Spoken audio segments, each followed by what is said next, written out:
Sorry, I didn't realize it's painstaking to try to make videos, and your battery dies, and and everything happens, and the video cuts off, and then you're stuck. So anyway, I have been able to notice a path now that I can look back on and see where I struggled, where I came from, and where I'm going. And you know, with my teaching, and hopefully with some of the other people that I discussed on the last video, you will be able to get there too in your own life. From an early age of 14, I used to play softball and started karate. These were my two sports that I was into, and I started karate because I used to get into fights at school, and it's not because I looked for trouble back then, but I do believe that just trouble just found me at that point in time, and I was given a choice to choose karate or softball, and at the point where I was, I needed to learn self-defense, and I needed to have a little structure in my life, and I joined karate.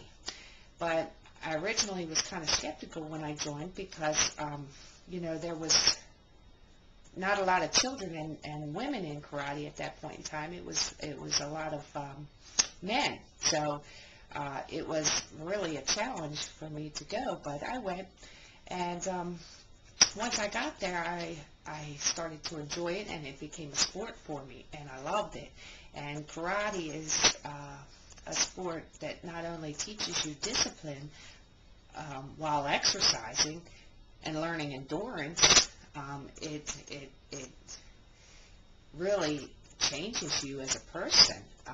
Karate is an awesome thing, and I suggest it to any parents who are looking to teach their children, you know, a way to do something. And I'm telling you, it's a sport, and it's a lot of fun in the process. But anyway, you know, in order to make it to black belt, it entails that you fight the whole school and do all the forms and the push-ups and the meanings, and you have to know the meanings of every little form and every movement and how many movements are in each thing.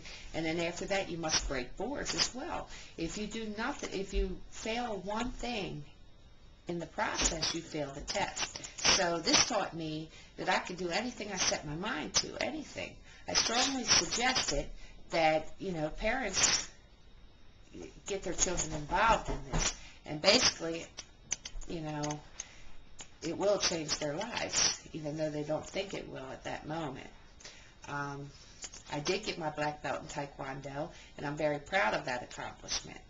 Next, I got my driver's license and started to drive while working as a receptionist for years. I decided this wasn't for me, and one night I went out to dinner to a restaurant bar, and I was sitting there, and I was probably very negative, and, you know, because at that time I didn't understand self-development, and I didn't know anything about negative frequencies and different things that I now know.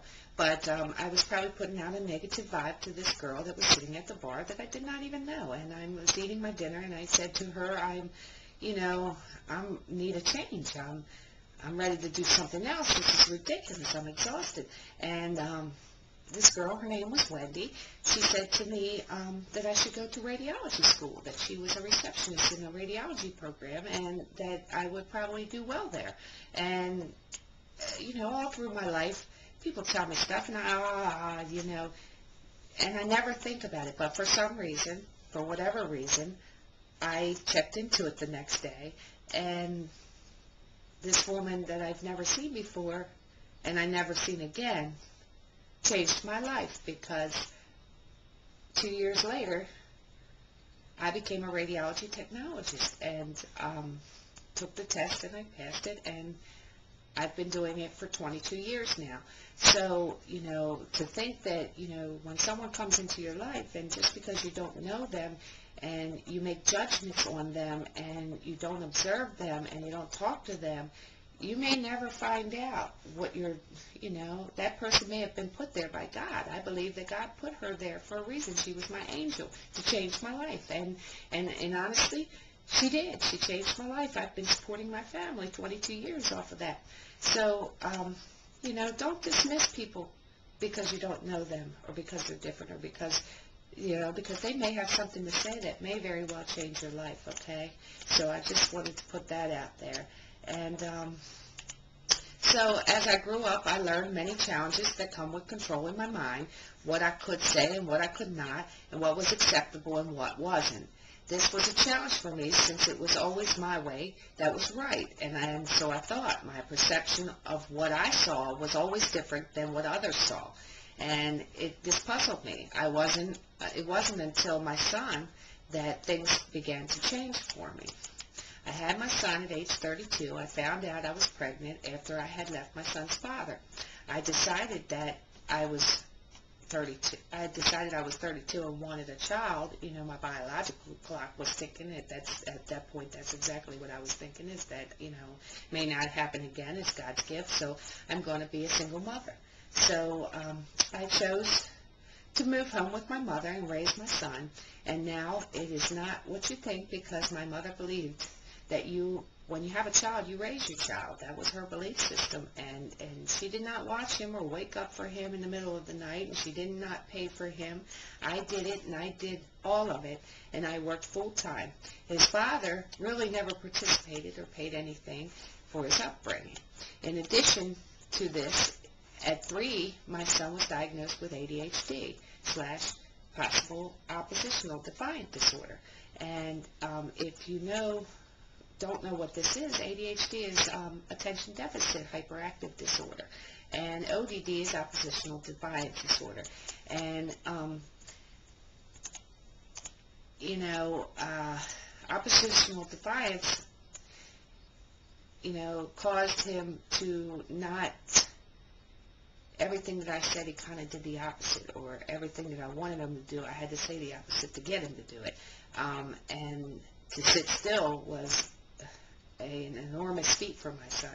He was unable to sit still, and there were times when he would be curled up in a corner throwing such a tantrum that he would work himself into a fit that he could not get out of. And the only thing that I could do was to curl up with him and just hug him and love him, because he just could not release whatever it is that he was trying to release. And so I realized that, I needed to seek help, and that I, had to have him tested. And several doctors later, I finally, found 2 that I trusted, and I knew that I was on the right path.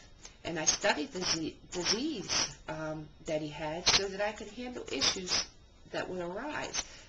These children, they think differently, and to get through to them, you must think differently. So that's when my journey began with thought. I had to change my thoughts. Soon after, my thoughts started to change by living with my son. I soon realized that, my own issues and things started to change, not to mention that I was exhausted, okay? And things started to get better every year with my help and the understanding of his problems. I was able to get him to do certain things, and he started to grow. With medication, he was able to function somewhat normally. And IEP, which it is a program, through the school system, Every Child, No Child Left Behind Act, and he has an IEP, and the school systems have really helped him to grow and to become the man that he's becoming.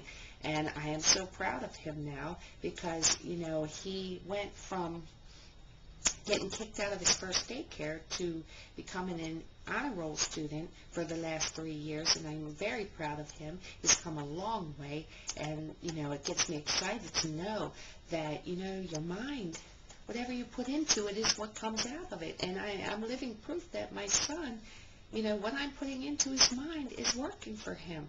And sometimes we need to take the time for our children to just stop and realize what their thoughts are, and especially children that have disorders and problems, because, this follows them throughout life. They need to really know themselves, and to allow him to just function on his own, he would be totally lost. So that's why I'm doing these videos today, is because I know that this will help him, and I know that, what I'm learning is truly his